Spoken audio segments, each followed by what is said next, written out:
News Nagpur citizen से Shujaat Qureshi, cameraman Nadeem शोहरत के साथ हम इस वक्त अभी नागपुर शहर में मौजूद है। नागपुर शहर में हाई कोर्ट के वकील एडवोकेट हुमने जी जो है कि हमारे साथ है, जिन्होंने आज तक 113 पुलिस वालों पर एफआईआर करवा चुके हैं, क्योंकि इनका जो वकालत करने का तरीका है बहुत अलग है और ये हमेशा न्याय के और सच के साथ होते हैं। यही वजह है कि आज 113 पुलिस वालों पर एफआईआर हो चुकी है और इन्होंने अभी हाल ही में कामठी शहर के एक एपीआई कन्नाते जो बहुत ज़्यादा अति मचा के रखा था और जिसने जो रंगे हाथ गया था रिश्वत की वजह से, उसके ऊपर एफआईआर हुई और एफआईआर होने के बाद उसने पुलिस पावर दिखाते हुए सामने में जो उनके जो लोग जो सामने में जिन्होंने एफआईआर किए थे और उसमें जो गवाहदार थे उनके घर पे जाकर उसको रिवॉल्वर दिखाकर उसको धमकी दी कि तूने रिपोर्ट वापस ले। लेकिन वो उस मुद्दे को हमारे वकील साहब ने उठाया और उस कन्नाके के ऊपर एफआईआर दर्ज करवाई। और इसमें मेन बात तो ये है कि ये कामठी शहर का एपीआई था और ये कनान थाने में जाके जो कनान जो है वो कनान थाने की हद में आता है, गलत तरीके से जाके डरा धमका कर जो विटनेस थे और उनको धमकाया, जिसकी वजह से इस पर एफआईआर हुआ। और इसका बदला लेने के लिए इसने सुशील यादव जी जो है, जो हमारे पीए है हुमने जी के, उनसे बदला लेने के लिए एक झूठी एफआईआर इन पर दर्ज करवाई, जिसका आज खुलासा हम आपको अपने मीडिया चैनल के माध्यम से कराएंगे और इसकी हकीकत पूरी बताएंगे और पूरी बातें हमारे एडवोकेट हुमने जी आपको बताएंगे।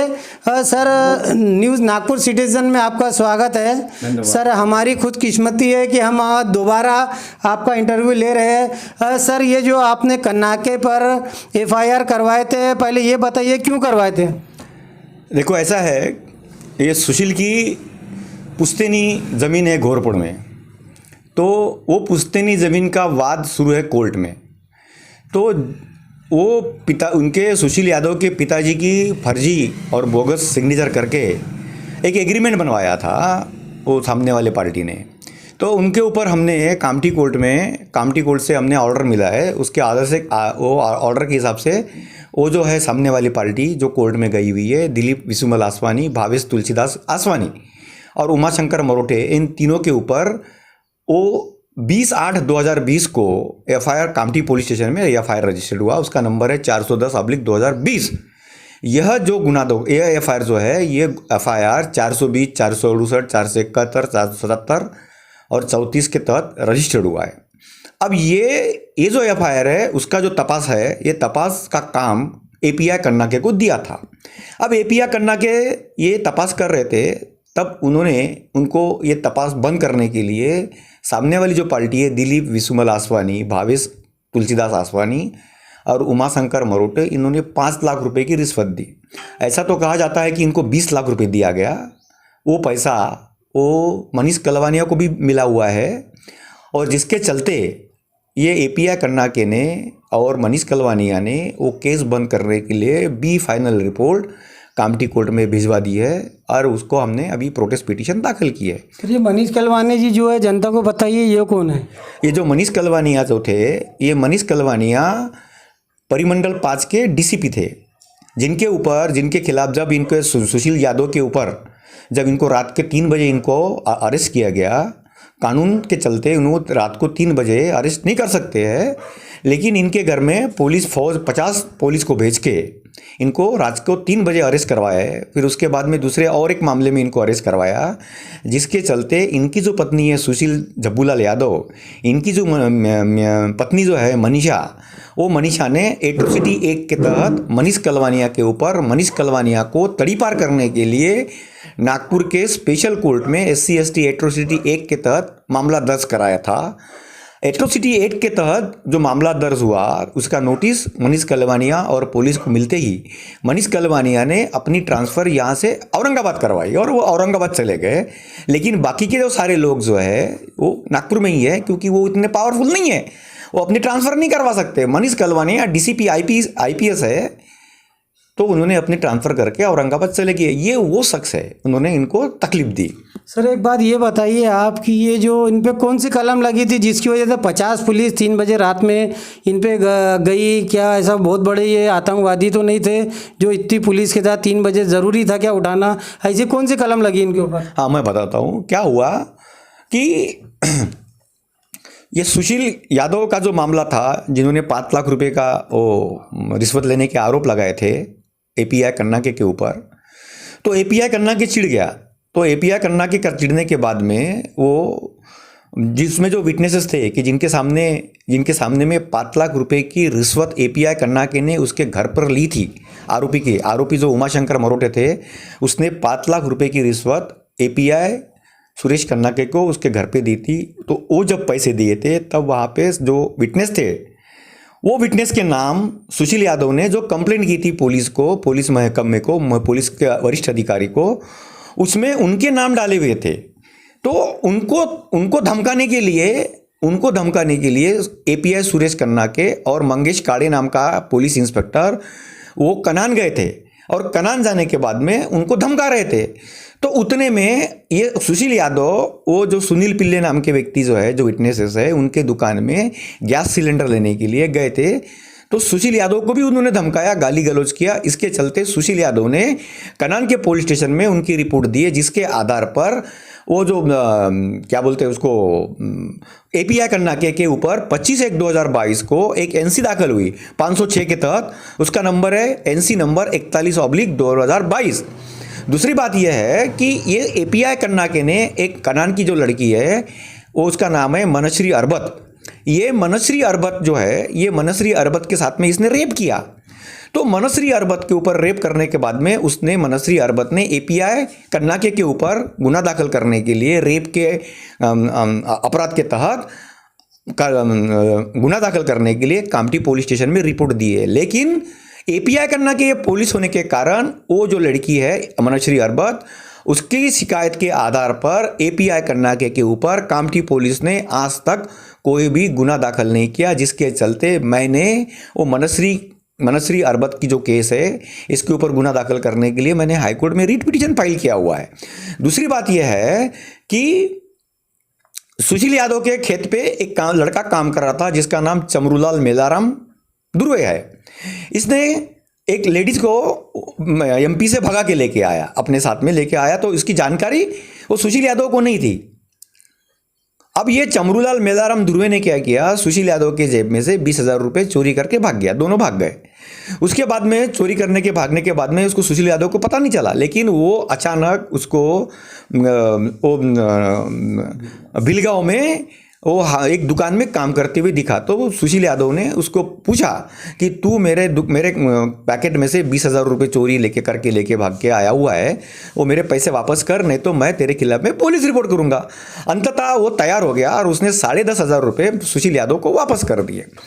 लेकिन सुशील यादव को ऐसा लगा कि इसने और कुछ सामान चोरी करके लेके भाग गया होगा, इसलिए वो अपने खेत पे जाके देखा। तो खेत पे उसका गैस का सिलेंडर, सिगड़ी, रेगुलेटर, ये सब सामान नहीं थे। तो सुशील यादव ने क्या किया, सुशील यादव ने उसके खिलाफ में 8/2/2022 को कामठी पुलिस स्टेशन में पुलिस रिपोर्ट की। तो सुशील यादव के रिपोर्ट के आधार पर कामठी पुलिस ने चमरूलाल मेलाराम दुर्वे के खिलाफ में 380 के तहत एफआईआर रजिस्टर करवाया। अब एफआईआर रजिस्टर करने के बाद में जो तपासी अधिकारी था, उसने उसको 41A का नोटिस, सीआरपीसी के कलम 41A के अंतर्गत उसको सूचना पत्र देके उसको बुला लिया। उसके बाद में उसको पता, एपीआई कन्ना के को मालूम हुआ कि ये चमरूलाल मेलाराम दुर्वे के ऊपर सुशील यादव ने गुना दाखिल किया। तो कन्ना के ने उसको ढाल बनाया, वो चमरूलाल मेलाराम दुर्वे को, और उसके नाम से यशोधरा पुलिस स्टेशन में जाके एक रिपोर्ट दर्ज करवाई सुशील यादव के नाम से 384, 294, 506 के 506 और एट्रोसिटी एक्ट के तहत। अब गुना दाखिल हो गया 11 तारीख को, 11/3/2021 को 22 को गुना दाखिल कर दिया यशोधरा नगर पुलिस स्टेशन में। ये एपीआई कन्ना के जो था, ये पहले कामठी पुलिस स्टेशन में कार्यरत था, लेकिन जैसे ही उसकी कंप्लेंट की गई, इसने 5 लाख रुपए आरोपी से लिया, तो एपीआई कन्ना के को पुलिस ने, सीपी ने कामठी पुलिस स्टेशन से हटा के यशोधरा पुलिस स्टेशन में अटैच कर दिया। तो वो यशोधरा नगर में गया। अब इसने देखा कि ये जो है चमरूलाल मेराराम जो ध्रुवे जो है ये भिलगांव में एक किसी दुकान में काम करता है। तो उसका फ़ायदा लेते हुए उसने उसके नाम से यशोधरा पुलिस स्टेशन में जाके सुशील यादव के खिलाफ में चमरूलाल मेराराम के नाम से एक एफआईआर रजिस्टर करवाया 384, 504, 506, 294 और एट्रोसिटी एक्ट के तहत ये करवाया। फिर उसके बाद में 14 तारीख को उसने एक लेडीज़ को रेशमा पुरुषोत्तम उई के नाम के लड़की को वो चमरूलाल मेराराम ध्रुवे की बीबी बनवाया। और वो औरत अलग है, उसको चमरूलाल ये जो रेशमा पुरुषोत्तम उई के नाम की जो औरत है वो इसकी चमरूलाल मेराराम ध्रुवे की बीबी नहीं है। तो इन्होंने वहाँ से लेके आए, मध्य प्रदेश से लेके आए उसको, वो रेशमा को चमरूलाल की बीबी बनाया और उसके नाम से कामठी पुलिस स्टेशन में जाके रिपोर्ट दर्ज करवाई। तो उसके रिपोर्ट के आधार पर सुशील यादव के खिलाफ में कामठी पुलिस स्टेशन में 354, 506, 294 और एट्रोसिटी एक्ट के तहत गुना दाखिल हुआ 14 तारीख को। अब 15 तारीख को क्या किया, 15 तारीख को इन्होंने एसीपी ने और यशोधरा नगर के पुलिस इंस्पेक्टर थे, इन्होंने सुशील यादव के घर में, सुशील यादव ये अपने परिवार के साथ में ये वैशाली नगर में रहते हैं। तो रात के 3:30 बजे यशोधरा नगर पुलिस स्टेशन के लोग पुलिस और पुलिस सिपाही सुशील यादव के घर पर गए यशोधरा नगर में और रात के 3:30 बजे उनको अरेस्ट करके पुलिस स्टेशन में लेके आए। उसके बाद में 3:30 बजे, दोपहर में 3:30 बजे 15 तारीख को उनको कोर्ट में प्रोड्यूस किया। कोर्ट ने बोला कि ये सारे जो सेक्शन हैं, ये सारे सेक्शन बेलेबल है, तो आपने उनको अरेस्ट कैसे किए? उनको छोड़ देना था पुलिस स्टेशन से। तो फिर उन्होंने एकदम इमीडिएटली उन्होंने एमसीआर, वो पीसीआर लेके आए थे, उसको एमसीआर किए और सादर किए और कोर्ट ने उसी दिन 1 ही तारीख को वो सुशील यादव को बेल दे दिया। अब ये लेकिन क्या है, लेकिन वो जो है उसको जेल में भेजना पड़ा। सुशील यादव ये जेल में गया क्योंकि वो एट्रोसिटी एक्ट में ऐसा होता है कि जब तक के जो कंप्लेनेंट रहता है उसको भी सुना जाता है, लेकिन फिर वो उसको जो नोटिस भेजने में 1 दिन लग गया। वो 16 तारीख को फिर से वो बेल की एप्लीकेशन लगाए और 17 तारीख को उनको बेल मिल गई। बेल मिलने के बाद में उनका 17 तारीख को सुशील यादव का जो बेल रिलीज ऑर्डर जो है हमने सेंट्रल जेल में डाल दिया। अब 7 बजे उनको 7:30 बजे वो सेंट्रल जेल से छूट गए। तो जैसे ही छूटे तो कामठी के पुलिस सिपाही जो है वो गाड़ी लेके सेंट्रल जेल में गए। सेंट्रल जेल के झंडे के सामने में इनको पकड़े सुशील यादव को। जैसा ही वो सेंट्रल जेल से बाहर निकलता है वैसे ही उसको धर दबोचे, उसका अपहरण किए और उसको कामठी पुलिस स्टेशन में लेके आए। कामठी पुलिस स्टेशन में लेके आने के बाद में उसको बहुत मारने के बाद में उसके मुंह में जहर डाल दिया उसकी हत्या करने की इससे। अब वो जहर डालने के कारण सुशील यादव की तबीयत जो है वो पुलिस कस्टडी में बिगड़ गई। तो बिगड़ने के बाद में सुशील यादव की तकलीफ होने लग गई, तो जोर से चिल्लाने लग गया। तो पुलिस के ऊपर कुछ आ जाएगा, पुलिस फंस जाएगी। इसको सुशील यादव को रात को 3 बजे मेयो हॉस्पिटल में जाके एडमिट करवाया पुलिस वालों ने। रात उसकी दिन में ट्रीटमेंट चालू थी। उसके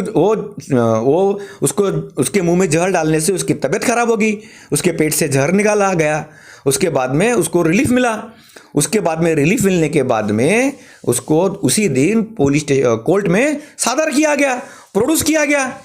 अब सुशील यादव ने उस स्पेशल कोर्ट को बताया कि इन लोगों ने मेरे को, जैसे मैं पहली बेल में जो यशोधरा नगर में जो एफआईआर मेरे खिलाफ में जो एफआईआर रजिस्टर हुआ है उसमें मेरे को पुलिस ने अरेस्ट किया, स्पेशल कोर्ट में प्रोड्यूस किया, स्पेशल कोर्ट ने एमसीआर मंजूर किया, मेरे को जेल में भेजा गया।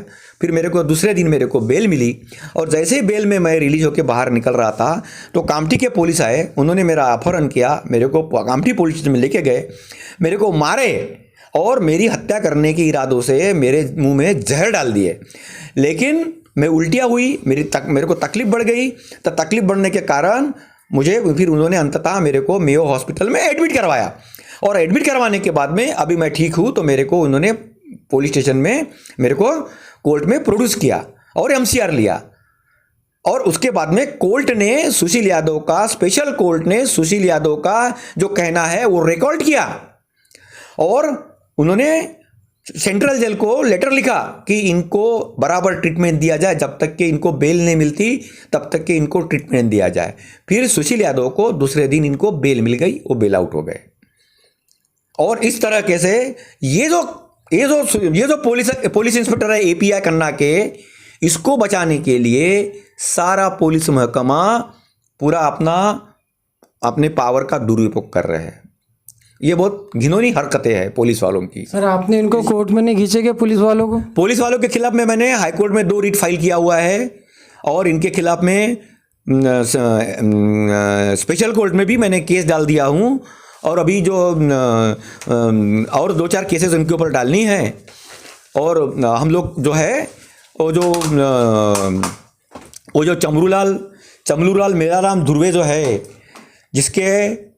जिसको शेड्यूल कास्ट गोंड जात का शेड्यूल ट्राइब का है करके इन्होंने जो कागज पत्र बनाए हैं, ये मनीष कलवानिया ने, नयन आलूरकर ने, संतोष खांडेकर ने, संतोष वैरागड़े ने, एपीआई कन्ना के ने, उसके बाद में पीआई गड्डी में ने, और ये जो बाकी के जो ये है, इन्होंने वो चमरूलाल मेराराम धुर्वे और रेशमा चमरूलाल धुर्वे, इनके जो जात के कागज पत्र बनाए हुए हैं, शेड्यूल ट्राइब के जो बोगस कागज पत्र बनाए हैं, वो कागज पत्र हमारे पास में आ चुके हैं। हमने उसका वेरिफिकेशन भी लखनादोन से उसको वेरीफाई भी किया हुआ है कि ये कास्ट सर्टिफिकेट आपने जारी किया है क्या। तो उन्होंने हमको लिख कर दिया, लखनादोन के एसडीओ ने, कि हमने इस प्रकार की कोई कास्ट सर्टिफिकेट चमरूलाल मेलाराम धुर्वे के नाम से हमने कोई जारी नहीं किया। इसका मतलब साफ साफ दिखाई पड़ता है कि सुशील जब्बूलाल यादव इनको झूठे केस में फंसाने के लिए मनीष कलवानिया, नयन आलूरकर, संतोष वैरागड़े, संतोष खांडेकर, गड्डी में एपीआई कन्ना के ने ये चमरूलाल मेराराम धुर्वे, इसकी कास्ट सर्टिफिकेट, इसका आधार कार्ड, इसकी लिविंग सर्टिफिकेट, ये सारे कागज पत्र इन्होंने झूठे बनाए और उसके आधार पर उन्होंने चार्जशीट कामठी पुलिस स्टेशन ने घाई में जल्दबाजी में चार्जशीट भी स्पेशल कोर्ट में दाखिल कर दिया है। लेकिन हमने स्पेशल कोर्ट को निवेदन किया हुआ है कि ये तो बोगस चार्जशीट है, तो ये पुलिस वाले के ऊपर जिन्होंने तपास किया है उसके ऊपर कार्रवाई की जाए, ऐसा हमने माननीय कोर्ट को विनती की है। अभी वो प्रोसीजर चालू है। सर हाँ, आपका जो कहना है कि जैसा मतलब सुशील यादव जी जो है, इन पे झूठा आरोप लगाया गया और गलत तरीके से इंटरसिटी की जो बेल है वो लगाई गई है। वो साफ सुथरे छवि के आदमी है और कामठी शहर की जनता जानती है ये बात, और हम भी जानते हैं कि वो साफ सुथरे छवि के आदमी है वो। और सर अभी जो ये पुलिस जो महकमा है, सब मिल के ये गलत तरीके से ये जो इनको साजिश करके इनको फंसा रहे हैं अपने आप को बचाने के लिए, तो सर कोर्ट से अगर ये गलत साबित हो जाते हैं पुलिस वाले, तो इन पे इनको कौन सी सज़ा मिल सकती है, या इनकी ड्यूटी जाती है या वर्दी जाती है? इनके ऊपर गुना दाखिल होगा 331, 330 एट्रोसिटी एक्ट जो हमने डाले हुए हैं। और हमने वो जो Ramdev Baba versus union of India में जो माननीय सर्वोच्च न्यायालय ने निर्णय दिया है कि right to privacy and right to sleep, ये मौलिक अधिकार है। तो पुलिस वाले रात को जाके पुलिस स्टेशन किसी आरोपी के घर में जाके उसको तकलीफ नहीं दे सकते, उसको अरेस्ट नहीं कर सकते। लेकिन ये तो सुशील यादव जो है इतना बड़ा आतंकी भी नहीं है, इतना बड़ा खूंखार अपराधी भी नहीं है, और ऐसा कोई बड़ा अपराध भी नहीं किया है। जबकि वो जो चमरूलाल मेलाराम धुर्वे, जिसने इसके सुशील यादव के खिलाफ में जो गुना दाखिल करवाया है यशोधरा नगर पुलिस स्टेशन में, तो वो तो बोगस है। उसके ऊपर पहले गुना दाखिल हुआ है। वो चमरूलाल मेलाराम धुर्वे जो है उसके ऊपर सुशील यादव ने कामठी पुलिस स्टेशन में गुना दाखिल किया था। उसका बदला उसको तो मालूम ही नहीं है। वो चमरूलाल मेलाराम धुर्वे को तो मालूम ही नहीं है कि कहाँ पर यशोधरा नगर पुलिस स्टेशन कहाँ पर है। वो तो एमपी का है, उसको तो मालूम ही नहीं है कि वो पुलिस स्टेशन कहाँ पर है, किस रास्ते से जाना पड़ता है, वो कामठी पुलिस स्टेशन कहाँ पर है, किस रास्ते से जाना पड़ता है, किसको मिलना पड़ता है, ये तो उसको मालूम ही नहीं है। ये तो एपीआई कन्ना के और उसके जो सहयोगी है, उन्होंने उसको पता न करते हुए वो चमरूलाल मेराराम दुर्वे को पता न करते हुए उसके नाम से एफआईआर करवाए, उसका खुद बयान बनवा दिया और वो सुशील यादव के ऊपर बोगस एफआईआर किया और बोगस चार्जशीट कोर्ट में दाखिल की हुई है। सर ये बहुत अच्छी बात है। और अब कब तक का इसका फैसला हो सकता है, आप कुछ बता सकते हैं? ऐसा ये न्यायपालिका है, न्यायपालिका जब भी हम तो न्यायपालिका को जो भी न्याय देंगे उसको हम मान्य करेंगे और न्यायपालिका निश्चित इनको सबक सिखाएगी, क्योंकि ये इतना बोगस कार्यक्रम है कि हमारे पास में सबूत है। वो चमरूलाल मेलाराम दुर्वे या रेशमा चमरूलाल दुर्वे, इन नाम का कोई, ये रेशमा चमरूलाल दुर्वे नाम की लेडी ही नहीं है। उसका नाम तो चमरूलाल पुरुषोत्तम, ये उसका नाम तो रेशमा पुरुषोत्तम उइके है। उसको 2 लड़के हैं, पति है। उसको भगा कर लेके आए पुलिस वाले, उसको पैसे का लालच देके कि तेरे को 6.5 लाख रुपए मिलेंगे, तो इस नाम से पुलिस रिपोर्ट कर। वो बेचारी पैसे के लालच में आके सुशील यादव के नाम से, सुशील यादव के खिलाफ में रेशमा चमरूलाल दुर्वे के नाम से रिपोर्ट डाल दिया। अब उसके पास में आधार कार्ड भी नहीं है, उसके पास में कास्ट सर्टिफिकेट नहीं है, तो पुलिस वालों ने रेशमा उसके पिता रेशमा के नाम से एक झूठी लिविंग सर्टिफिकेट बनवा के लाए उन्होंने एमपी से। इससे ज़्यादा और क्या प्रूफ चाहिए? ये जो सुशील यादव जी जो है जिनको फंसाया गया है, और आप देख सकते हैं हमारे चैनल के माध्यम से किस तरीके से ये साजिश रची गई है, पूरा षड्यंत्र रचा गया है। और ये जो लड़ाई है पुलिस और अभी वकील की लड़ाई है, और इसमें सारी सच्चाई हमारे एडवोकेट हुमने जी ने बता चुके हैं। अब कोर्ट फैसला करेगा कि कौन इसमें गुनहगार है, कौन आरोपी है और किस पे सज़ा होनी चाहिए। और ऐसे पुलिस वालों पर भी अगर ये गलत साबित होते हैं तो इन पे भी मतलब कार्रवाई होनी चाहिए।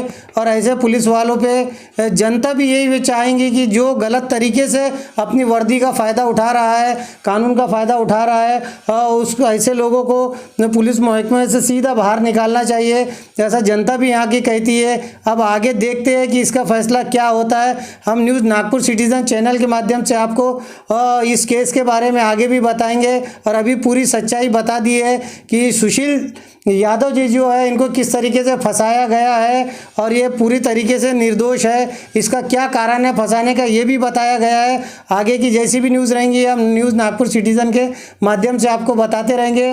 न्यूज़ नागपुर सिटीजन से शुजात कुरैशी, कैमरामैन नदीम शोहरत के साथ।